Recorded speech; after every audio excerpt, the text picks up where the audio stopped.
It is impossible for a single woman to commit adultery. Now I know some of you are asking, why the question? And others are saying, well, no, because if she has relations with a married man, she commits adultery. Let's take a look at this. Let's see what Scripture has to say, and let's see what modern culture has to say, and compare the two. Let's start with culture. Culturally, we typically tend to think that adultery is any person that has a relationship with any married person. So a married person having a relationship. Let me show you right quick. Here's a quick look at the Merriam-Webster dictionary, the most trusted dictionary that's out there, and I guess this is the online version. I was going to say most trusted dictionary online, and maybe it is that as well. But it says voluntary sexual intercourse between a married person and someone other than that person's current spouse or partner. And that's the definition of adultery, right? So the modern definition has changed. That's not what it was, say, 150 or 200 years ago. Now, here is an older dictionary, the Moorish Bible dictionary, that gives us a biblical definition. And then what we're going to do is we're going to go look at some scriptures. But the Moorish Bible dictionary says this was forbidden in the Ten Commandments. But neither there nor anywhere else is the sin defined. I'm going to show you that actually it is. But it continues, it seems clear that as far as the man was concerned, if he had intercourse with a woman, unless it was with a married woman, he would not be charged with adultery, though he himself might be married. Indeed, how could he, when he was allowed more wives than one, as well as concubines and slaves? If he committed adultery with a married woman or with a betrothed woman, or one betrothed, both were to be put to death, both he and the woman. Okay, so we can look at Deuteronomy 22, verses 22 through 24, but let's go to a couple other passages first. Now, I'm using Bible Gateway here, and I just did a quick search for the word adultery, and the word adultery actually only shows up a couple times in the Torah, the first 5 books of Moses, where the law is articulated. I'm operating out of the New American Standard Bible, that's right here. Although other versions are available online there. This is the one I'm looking at. And the hits for adultery in the Torah are only a couple. Exodus chapter 20, we're familiar with. You shall not commit adultery. But that doesn't really define it, does it? And what happens is typically Christendom or the church will take that word adultery and they will define it the way they want it defined and then tell you that's what the commandment says. But we're going to have to look and see what Scripture actually says, okay?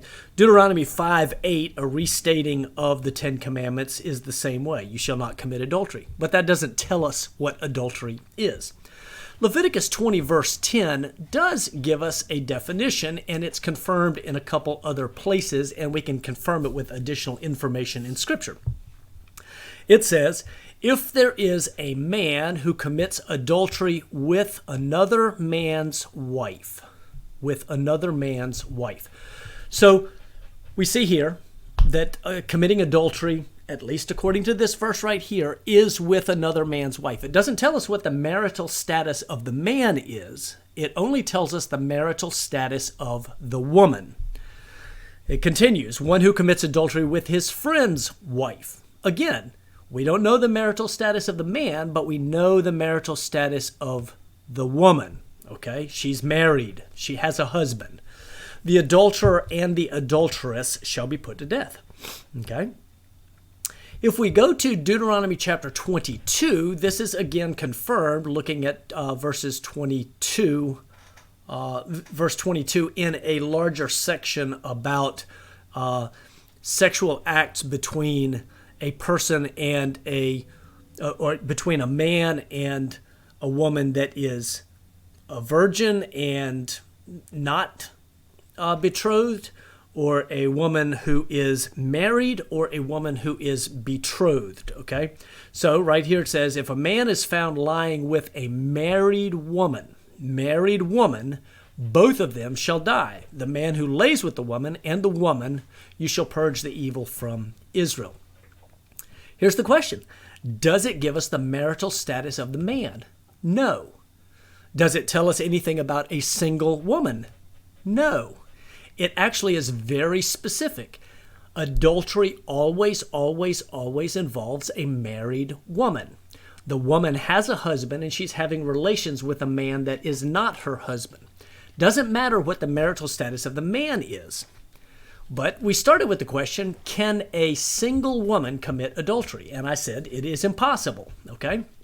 If there's a girl who is a virgin engaged to a man, so she's betrothed, and another man finds her in the city and lies with her, then you shall bring them both to the city gates and stone them, okay? They've committed adultery. She was betrothed, she belonged to another man. She was not technically single. She was engaged, okay? If the man finds a girl who's engaged in a field and forces her, then the man who lies with her shall die, but the girl, because she could not cry out, or she cried out but there was no one to hear her, could not defend herself, protect herself, okay? So, primarily we're talking about consensual here. I don't really want to get into the discussion that borders on rape or anything of that sort, but in a consensual situation, can a single woman commit adultery? No. Let's continue. If a man finds a girl who is a virgin who is not engaged and seizes her and lies with her, and they are discovered, then the man who lays with her shall give the father 50 shekels of silver, and she shall become his woman, for he has violated her. He cannot divorce her all his days. There's some difficulty at the end of this in terms of how this situation unfolded. Certainly we recognize that in a consensual situation, if she's a single woman, she becomes his wife. At that point, she now belongs to the man from the perspective that they have become one flesh. We live in a culture that sexual relations are, created, torn up, thrown away, what have you. In Scripture, God views a sexual bond as a one flesh union. The two become one flesh. And we look at someone like Jacob, who had a one flesh union with Leah, a one flesh union with Rachel, one flesh with Zilpah, one flesh with Bilhah, which gives us an interesting point. When Jacob married Leah, took her as his wife, went into her, they had the ceremony, the whole 9 yards. Not that the ceremony makes you man and wife. It's actually the one flesh relation, and many would argue including the covenant. But here's the deal. The next week, or after making the deal for Rachel, he went into Rachel. Was he committing adultery? No. In fact, Scripture calls her his wife, or his woman. So it's an example of him going into a single woman, even though he already had a wife in Leah, and it was not adultery. Instead, she becomes his wife. Same with Bilhah, same with Zilpah. And all four are described as his wives at one point. And in another point, they are described as his wives and his maidservants. A single woman cannot, by definition, commit adultery. However, the caveat is there that if she has relations with a man, whether he be married or not, she now has a union there, and they need to follow through with a commitment. It's not something that you can just, otherwise it's fornication. Fornication is just having sexual relations with no intent at all, and that itself is problematic. But let's see, let's look a little bit further here. Adultery, and this is looking at blueletterbible.org. They've got some nice study tools. We can click on here and it'll tell us what the word for adultery is. The word for adultery, nap, 503. And specifically, if we go to the definition of that word it tells us to commit adultery, usually of man, always, right here, always with the wife of another. It's not possible for a man, even if he's married, to commit adultery with a single woman. However, once he has relations with that woman, he has a responsibility to her and a responsibility for her, and that responsibility stands before the Almighty. And so I'm not advocating at all for any kind of relations that way, but I want to make the point. A single woman cannot commit adultery, and a married man who has relations with a single woman is not committing adultery, according to Scripture. And this sets all of Western Christendom, it sets their hair on fire. But go back and study what the definition of adultery is and how Scripture handles it and defines it. And what you will find is that over and over in spades, even God, Yahweh, says that he has two brides. And he says that each of them committed adultery. Ezekiel chapter 23 tells us that at the beginning of the chapter and tells us that at the end of the chapter, that they both committed adultery against him because they were both wed to him, and then they went off and did something else, right? So the one example, the glaring example that we have in Scripture of adultery is David when he took Bathsheba, the wife of Uriah the Hittite. And God said David did everything right in the sight of the Lord except in the matter of Uriah the Hittite. And in that matter, David violated the covenant relationship between Uriah and Bathsheba, right? So, adultery. A single woman, it's impossible for a single woman to commit adultery, and a married man who has relations with a single woman is not committing adultery. However, as I said before, he is now responsible for that woman, okay? So there you go, just a real quick look at what the biblical definition of adultery is, and it immediately plays into understanding marriage rather differently than what Christendom would paint, because obviously one man, one woman, as I defend over and over on this site, is not a biblical definition. One man, one woman is not biblically defensible. There's just no way. It's impossible. It gets turned upside down over and over and over by Scripture, and even God describes himself as having more than one bride. The point, though, is that if you're going to take a woman and have relations with her, whether you have a wife or not, if you take another or third or whatever, you then become responsible for her, and that's the point where you can mess it up really badly and fall into a serious amount of sin as a result of not fulfilling the responsibility that you have for that woman. If you want more information, I recommend that you go to natsav.com, N-A-T-S-A-B, my website. Here's the title right here, natsav.com, and go to the Biblical Marriage tab right here.